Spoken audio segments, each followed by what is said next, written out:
Anger is like a blazing fire. It burns everything in its path, including the one who carries it. But what if you could extinguish this fire before it consumes you? Buddha once said, "You will not be punished for your anger. You will be punished by your anger." Think about that.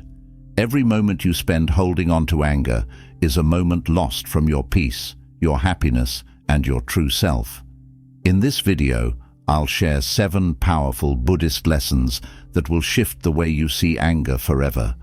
These teachings will help you pause, let go, and find a deeper sense of calm, no matter what life throws at you. By the end, you'll have the tools to master your emotions, reclaim your peace, and never let anger control you again. Lesson 1. Anger hurts you, not them. Buddha said, holding on to anger is like grasping a hot coal with the intent of throwing it at someone else. It is you who gets burned. When you hold on to anger or resentment, you are the one who suffers the most. The person who hurt you may not even know, care, or feel the weight of your anger, yet you carry the burden like a heavy stone. This anger seeps into your thoughts, disturbs your sleep, and robs you of joy. It becomes a poison that spreads into your mind and heart, harming your peace while leaving the other person untouched. The next time anger arises, pause and ask yourself, is holding on to this worth my inner peace? Is it worth my mental freedom? Letting go doesn't mean what happened was okay. It means you refuse to let it control you any longer. Releasing anger is not for their benefit, it's for yours. True freedom lies in choosing peace over resentment every single time. Lesson 2. Pause before you react. In moments of anger, your first instinct is to react, often with harsh words or impulsive actions that you might regret later. But Buddha taught us that between stimulus and response, there is a sacred pause, and within that pause lies your power and freedom. When something triggers you, be it someone's words, actions, or even your own frustrations, don't let the fire of anger control you. Instead, take a deep breath and pause. This simple act creates a space for awareness. Observe your feelings without judgment and allow yourself a moment to reflect. Will reacting right now serve me or the situation? Pausing before you react doesn't mean you suppress your emotions. It means you give yourself time to respond wisely rather than impulsively. A calm response not only prevents regret, but also strengthens your self-control and deepens your inner peace. Reacting in anger often leads to more pain, but pausing gives you the chance to choose patience, kindness, or silence, qualities that bring you closer to harmony and strength. Lesson 3. Impermanence of Emotions. In Buddhism, the principle of impermanence, anicca, teaches us that everything in life is in a constant state of flux. Emotions, including anger, are no exception. Anger may seem powerful when it arises, like a force that takes over your mind and body. But just as all things are subject to change, so too are your emotions. Anger, no matter how intense, will pass, just as clouds eventually give way to clear skies. When you're caught in the grip of anger, it's easy to feel like this emotion defines you, like it will never leave. You may believe, "I'm so angry I can't think straight," or "I can never forgive this person for what they've done." But in reality, anger is a temporary visitor in your heart and mind, and it cannot stay forever unless you invite it to. If you resist the emotion, cling to it, or feed it with your thoughts, it lingers. But if you simply allow it to arise and fade, just like any other feeling, it will dissipate as naturally as the wind blows away dust. Consider your emotions like a river. The river may contain turbulent rapids, but the water always moves forward, and eventually the calm returns. Anger is like the rapids, powerful for a time, but transient. If you identify with the rapids, you feel trapped, stuck in the current. But if you step back and observe the flow of the water, you understand that the rapids are only one part of the journey, temporary and fleeting. The river, like your emotions, is ever changing. When anger rises, remind yourself, this too shall pass. Every time you acknowledge the impermanence of your anger, you take away its power to control you. Instead of clinging to your anger or letting it dictate your actions, you give yourself the space to allow it to pass. Ask yourself, do I want to hold on to this, or do I want peace? By practicing this awareness, you train yourself to observe emotions without attaching your identity to them. You understand that you are not your anger, you are the observer of it. This realization is liberating. You are no longer at the mercy of your emotions, but have the ability to choose your response.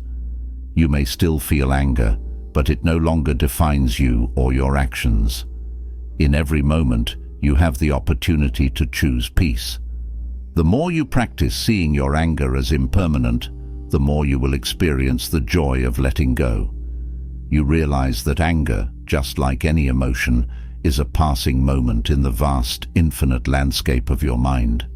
As you cultivate this awareness, you'll discover a profound inner peace, knowing that no emotion, no matter how intense, is permanent. It will come and go, like everything else in life. And with this understanding, you are free. Lesson 4: The Power of Compassion. Buddha's teachings on compassion go deep, showing us that cultivating compassion is one of the most effective ways to dissolve anger. In moments of conflict or pain, anger can arise instinctively, but compassion has the transformative power to change how we respond to those emotions. Instead of letting anger take root, we can allow compassion to step in and soften our hearts, creating space for peace. When someone hurts you or makes you feel wronged, anger can surge. It's natural and human to feel upset.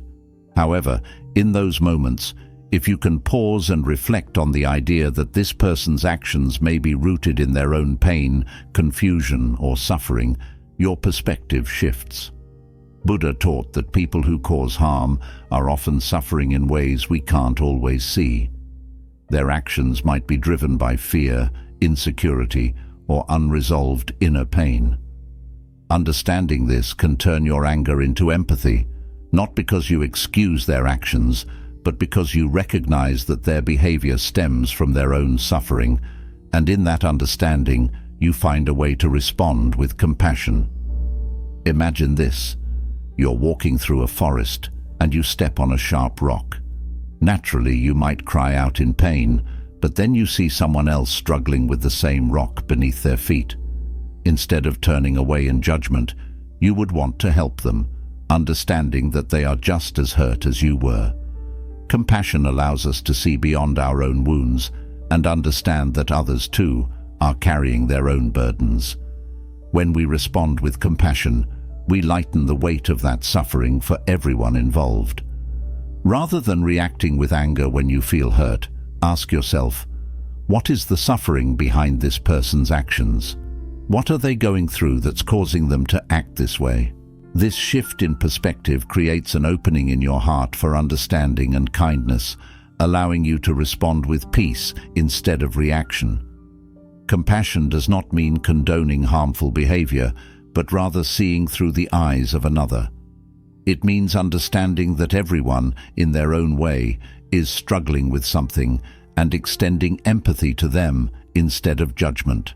In choosing compassion, you also choose to release yourself from the grip of anger. Anger, as we know, only binds us in chains.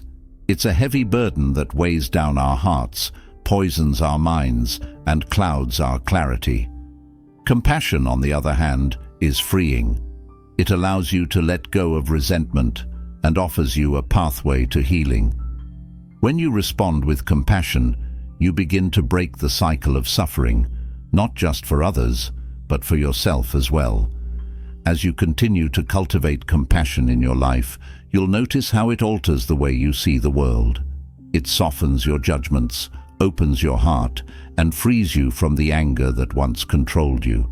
Instead of feeling defensive or resentful, you'll begin to find the peace that resides within. Compassion shifts the lens through which you see others and yourself, helping you to respond from a place of love and understanding, not fear or pain.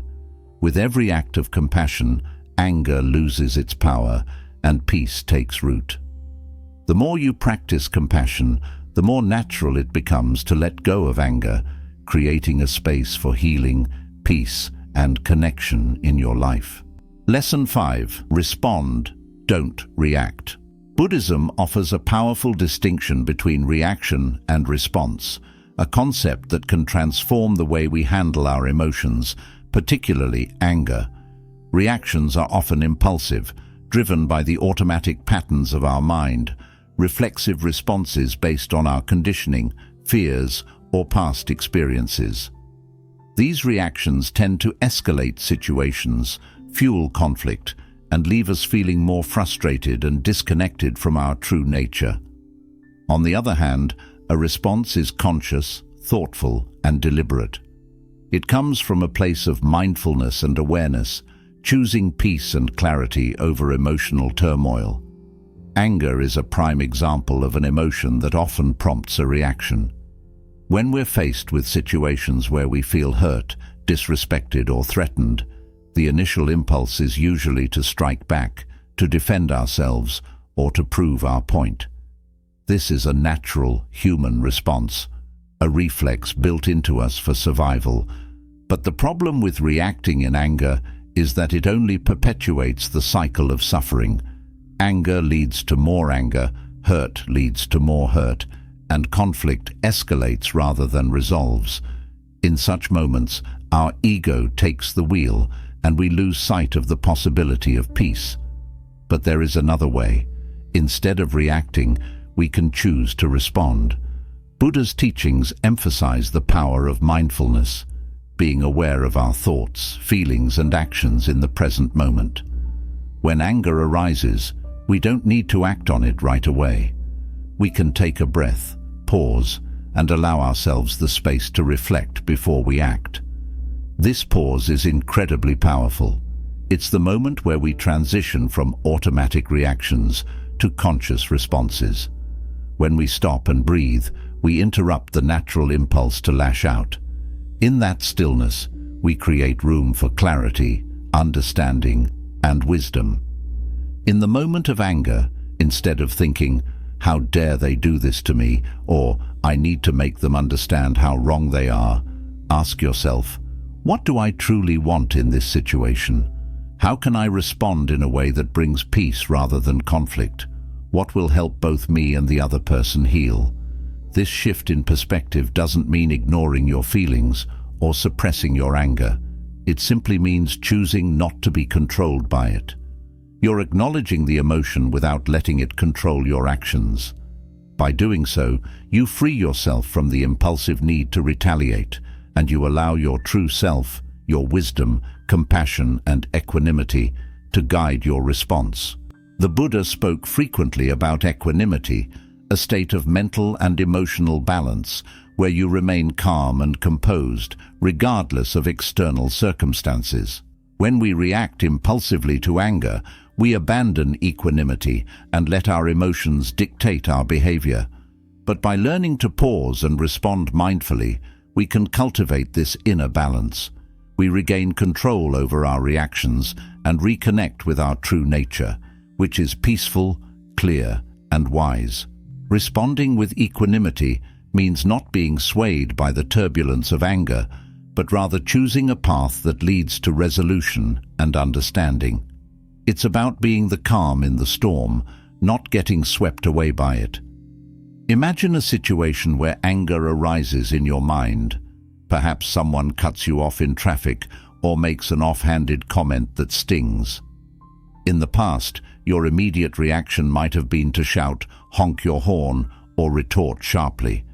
But now, you've learned to pause. You take a deep breath, step back, and ask yourself, what do I want out of this situation? How can I maintain peace rather than add fuel to the fire? You might choose not to respond at all, or you might offer a calm and measured reply that reflects your true intentions, not your impulses. Either way, you're no longer a prisoner to your anger. You've regained your power by responding, not reacting. The shift from reacting to responding isn't always easy, especially when emotions are intense. But it is a practice, one that grows stronger with time and mindfulness. The more you practice pausing before reacting, the more you will train your mind to respond with wisdom, clarity, and compassion. The key is to remember that you always have a choice in how you respond. Anger may arise, but you don't have to act on it. You can choose to pause, reflect, and respond in a way that fosters peace, not further conflict. Each time you respond rather than react, you strengthen your ability to maintain your inner peace, no matter the external circumstances. You begin to realize that your reactions don't define you. You are not your anger. You are the observer, the one who can choose how to act, even in difficult situations. Over time, this practice will transform your relationships and your life as you begin to move through the world with more calm, compassion, and wisdom. By responding rather than reacting, you break free from the cycle of anger and conflict. You take back your power and create space for peace to flourish. The next time anger arises, remember, you don't have to react. You can choose to respond mindfully, bringing calm to yourself and to the world around you. Lesson 6. Embrace impermanence.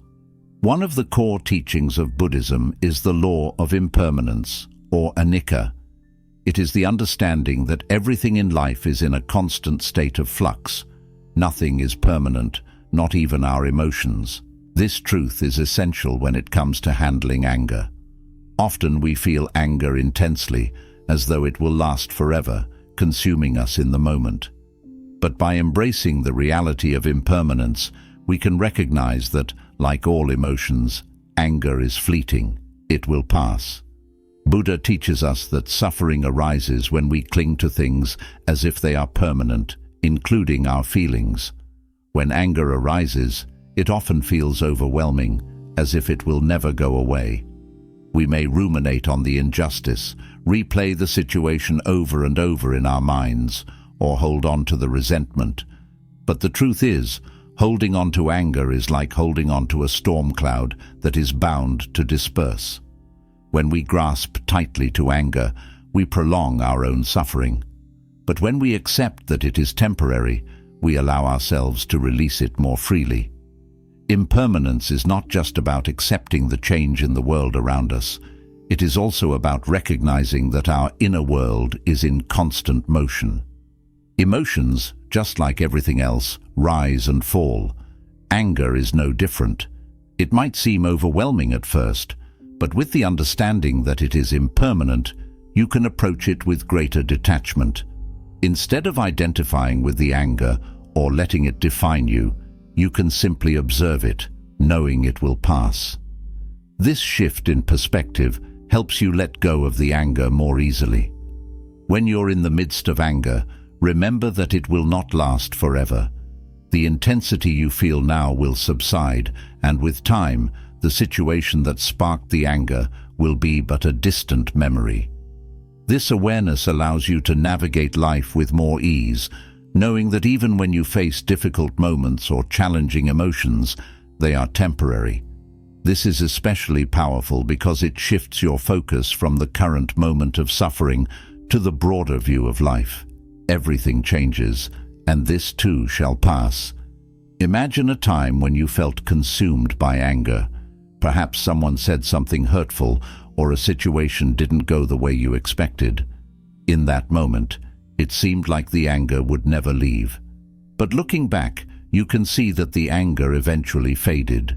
You moved on, and the situation that once seemed so important is no longer as significant.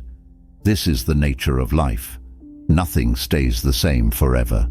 When you embrace impermanence, you no longer need to cling to anger or let it dominate your life. Instead, you can acknowledge the feeling, accept that it is part of the human experience, and then allow it to pass naturally. The more you practice this, the more you'll find that your anger doesn't have as much power over you. You'll begin to see it as just another wave in the ocean of emotions, something that rises, peaks, and then fades away. Embracing impermanence also encourages you to be kinder to yourself. When you feel anger, you don't need to beat yourself up for experiencing it. Anger is a natural emotion, and recognizing that it is temporary frees you from judgment.